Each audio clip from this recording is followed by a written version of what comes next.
asuransi penipu lah, semua penipu, perusahaan asuransi penipu, nggak ada yang benar, bohong. Halo semuanya, perkenalkan nama saya Julius Dewantara. Saya seorang profesional di bidang insurance yang sudah berkarir kurang lebih sekitar 3-4 tahun belakangan ini. Di video kali ini saya akan memberikan tanggapan dan opini saya pribadi tentang kasus yang sedang viral di Instagram yang diunggah oleh @wandah_hamidah. Oke, buat teman-teman yang mungkin belum baca postingannya Kak Wanda, ini akan saya tampilin di sini dan akan saya bacain juga teman-teman ya. Oke, ini di akun Instagram @wanda_hamidah dengan unggahan foto tulisannya, "Aku menyesal pakai asuransi Prudential." Oke, disclaimer dulu teman-teman, saya bukan anggota dari Prudential, saya bukan bagian dari Prudential. Saya di sini hanya memberikan opini dan tanggapan pribadi saya sebagai seorang profesional di bidang insurance. Oke, caption yang diberikan oleh Kak Wanda seperti ini teman-teman ya. Sharing aja, siapa tahu berguna buat teman-teman. Saya pengguna asuransi Prudential dari tahun 2009 atau kartu yang merah. Saya dan anak 500.000 per bulan. Setelah Malakai lahir, tambah lagi satu anak saya asuransi kesehatan. Total 5 anggota keluarga.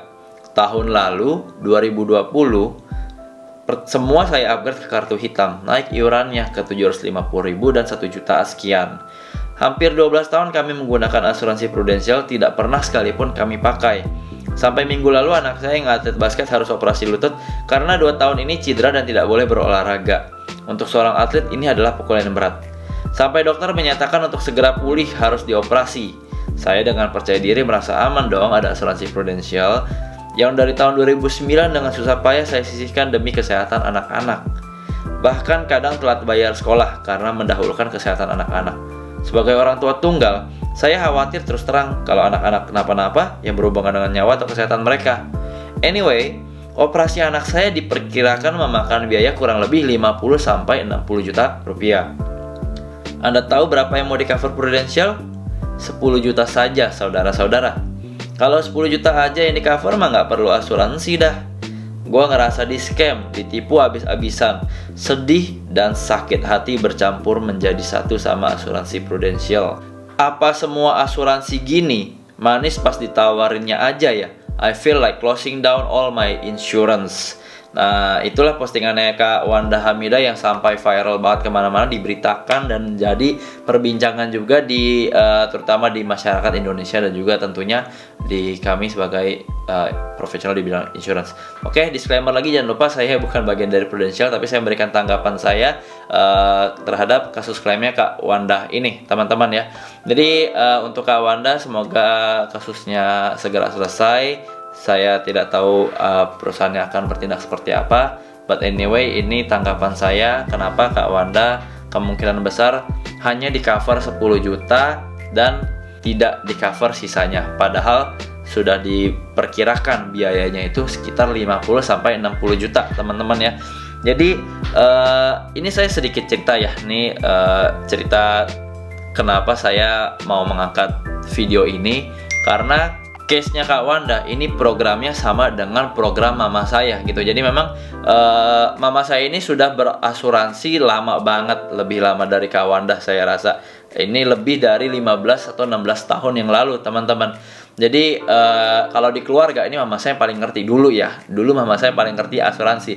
Dan saya kira mama saya yang paling ngerti pada saat itu. Kenapa? Karena pada saat ketemu agentnya dulu, ini 16 tahun yang lalu ya teman-teman, agennya menawarkan asuransi dengan cara menyamakan asuransi dengan konsep menabung. Jadi pada saat ditawarkan, mama saya menganggap asuransi adalah menabung. Dan mungkin teman-teman dan masyarakat Indonesia juga kebanyakan sebagian besar mikir asuransi adalah nabung. Asuransi ada tabungannya, ada investasinya, suatu saat bisa saya tarik. Nah, ini adalah konsep misleading sebenarnya teman-teman ya. Jadi waktu mama saya diceritain, bukan diceritain, kita di prospek lah, di prospek oleh sang agent, dibilangnya nabung selama 10 tahun. Setelah 10 tahun tidak perlu nabung lagi. Nah, akhirnya kan mama saya tertarik dong untuk ambil programnya. Nah, singkat cerita, lewat tahun ke-12, setelah tahun ke-12 mama saya kan udah nggak nabung nih, lewat 2 tahun nih. Tiba-tiba pas mau tarik uangnya itu tidak sesuai harapan. Lalu yang kedua, ditelepon oleh pihak perusahaan untuk melakukan top up. karena sudah tidak bisa cuti premi. Jadi dulu saya nggak ngerti ya apa itu top up, apa itu cuti premi, saya nggak ngerti gitu karena semua yang urus mama saya. Tapi sekarang saya setelah kasus itu, mama saya sangat kecewa, saya pun pribadi kecewa karena saya kebetulan perusahaannya berbeda dengan mama saya. Ada perusahaan lain lah, saya tidak akan sebut mereknya. Konsepnya pada saat ditawarkan juga sama, menabung. Jadi saya punya asuransi dari umur 12 tahun, umur 16 saya udah bayar sendiri teman-teman. Singkat cerita 9 tahun kemudian, kurang lebih sekitar umur saya 21 tahun, itu saya sudah tahu nih case mama saya seperti ini, uangnya hilang. Saya langsung cepet-cepet, saya dan kakak perempuan saya, kita pergi ke kantornya, kita tutup, kita tarik. Dan kita berharap pada saat itu, saya waktu bayar premi setiap bulan, saya anggap ini 400 saya nabung. 400 nabung, suatu saat saya bisa ambil uangnya. Ternyata setelah 9 tahun yang harusnya saya pikir masih ada dana sekitar mungkin 30 atau 40 juta, ternyata ya ketika kita tarik cuma tinggal 9 juta.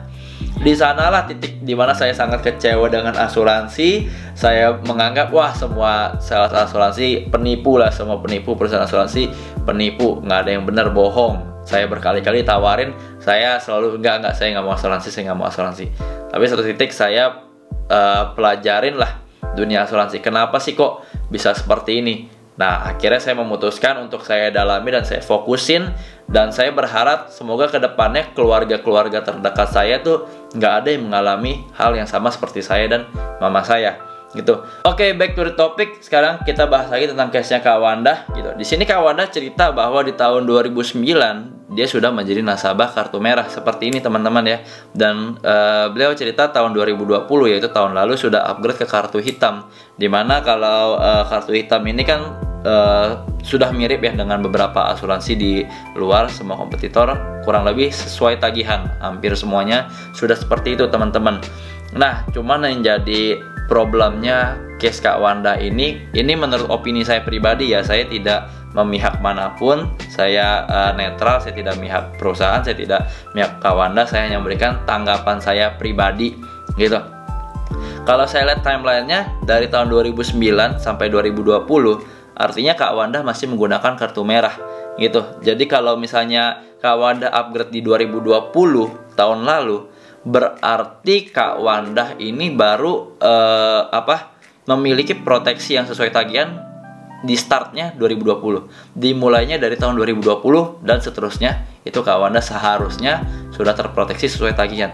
Tapi pertanyaannya, kenapa ini sudah upgrade 2020, tagihan 60 juta, 50 juta cuma di cover 10 juta.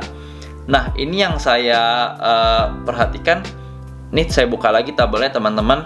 Nah, kalau teman-teman lihat di sini tabelnya, kalian bisa lihat di poin nomor 5, biaya tindakan bedah. Kalau ini analisa saya ya, menurut saya Kak Wanda ambilnya yang tipe B gitu. Jadi dari plan A sampai plan H, Kak Wanda ambilnya plan B kemungkinan ya, dan tindakan bedahnya ini ada yang di 9.850.000 walaupun limit setahunnya 150 juta. So artinya apa? Artinya walaupun biaya operasi 50 juta, 60 juta, yang akan di cover oleh perusahaan adalah sesuai program yang diambil oleh Kak Wanda pada saat itu. Tapi kan Kak Wanda sudah upgrade tahun 2020. Nah, di sini yang saya baca teman-teman, saya baca dari captionnya Kak Wanda ya, sampai minggu lalu anak saya yang atlet basket harus operasi lutut karena 2 tahun ini cedera dan tidak boleh berolahraga. Ini opini saya pribadi. Kalau saya lihat timelinenya, tahun ini 2021, kita back 2 tahun lalu berarti 2019 ya teman-teman. Artinya di mana 2019 ini Kak Wanda masih menggunakan program yang kartu merah tadi. Jadi walaupun sudah pernah klaim di 2019 atau sudah pernah ada sakit di 2019 dan kita baru beli asuransi, ini berlaku untuk semua perusahaan teman-teman ya. Udah pernah sakit 2019, 2020-nya kita beli.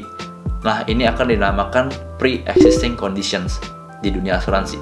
Jadi kalau misalnya nasabah yang sudah punya sakit, sudah punya histori dan melakukan upgrade atau beli baru, maka kemungkinan besar perusahaan akan memperlakukan pre-existing conditions, di mana penyakit tersebut akan dikecualikan.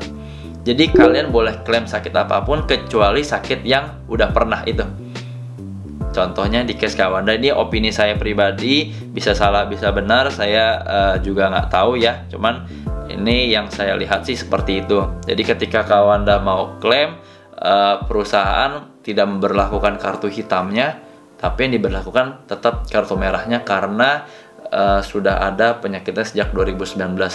Nah, lain cerita menurut saya pribadi, kalau misalnya anaknya A mengalami operasi yang sakitnya itu baru, misalnya anaknya A kecelakaan motor, tiba-tiba gitu ya, polisnya baru berjalan 6 bulan atau setahun. Nah, itu harusnya di cover teman-teman ya. Jadi kalau misalnya memang bukan penyakit yang sudah ada sebelumnya, belum pernah dirawat, belum pernah masuk rumah sakit, belum ada histori, ketika dia kecelakaan motor, dia masih operasi, itu perusahaan asuransi pasti tanggung sesuai dengan plan yang teman-teman beli gitu loh. Nah, untuknya case-nya Kawanda menurut saya seperti itu teman-teman. Jadi kalau kita lihat di sini tabelnya, ini akan kita lihat di poin nomor 5-nya, yaitu biaya tindakan bedahnya hanya di cover maksimal 9.850 atau kurang lebih 10 juta. Jadi mungkin itulah alasan perusahaan kenapa dia hanya cover 10 juta. Dan Kawanda, jelas saya jadi Kawanda pun akan sangat kecewa, jelas saya akan sangat marah, dan pasti saya akan tutup polis saya gitu sebagai seorang nasabah yang sudah bayar 12 tahun gitu. Tapi memang saya pribadi, saya mendalami dunia asuransi ini, saya lihat memang di masyarakat Indonesia, terutama keluarga, teman, dan kerabat terdekat saya, masih banyak banget yang beli asuransi itu bagaikan kucing dalam karung teman-teman. Jadi taunya saya punya asuransi, tapi nggak tahu ternyata programnya seperti Kawanda seperti ini gitu loh. Bukannya programnya jelek, nggak, programnya dibilang bagus banget juga nggak, biasa aja gitu. Cuman paling nggak mindsetnya kebanyakan orang, mereka pikir kalau mereka sakit di cover, tapi mereka lupa bahwa di dalam kartu mereka itu masih ada limit-limitnya yang mereka beli pada saat itu gitu loh. Jadi itulah pentingnya teman-teman untuk mereview polis. Buat teman-teman yang sudah punya polis asuransi, penting banget untuk review polis kalian secara berkala 2 atau 3 tahun sekali. Oke, so itu aja video pembahasan kita hari ini. Buat teman-teman yang masih bingung tentang asuransi, teman-teman boleh share dengan saya. Kalau misalnya buat teman-teman yang sudah punya polis asuransi tapi nggak tahu ejaannya kemana, tetap mau di-review polisnya, mau ditanya ini manfaat saya seperti apa dan lain sebagainya, teman-teman bisa menghubungi saya lewat Instagram saya di bawah ini. Saya akan balesin DM kalian kalau buat kalian yang mau nanya-nanya. Nah, buat Kawanda, semoga masalahnya cepat selesai. Saya izin untuk bikin video seperti ini ya, sudah saya DM Kawanda. Oke, itu aja sih video dari saya hari ini. Semoga bermanfaat, semoga warga Indonesia semakin sadar akan manfaat pentingnya berasuransi. Oke, God bless you.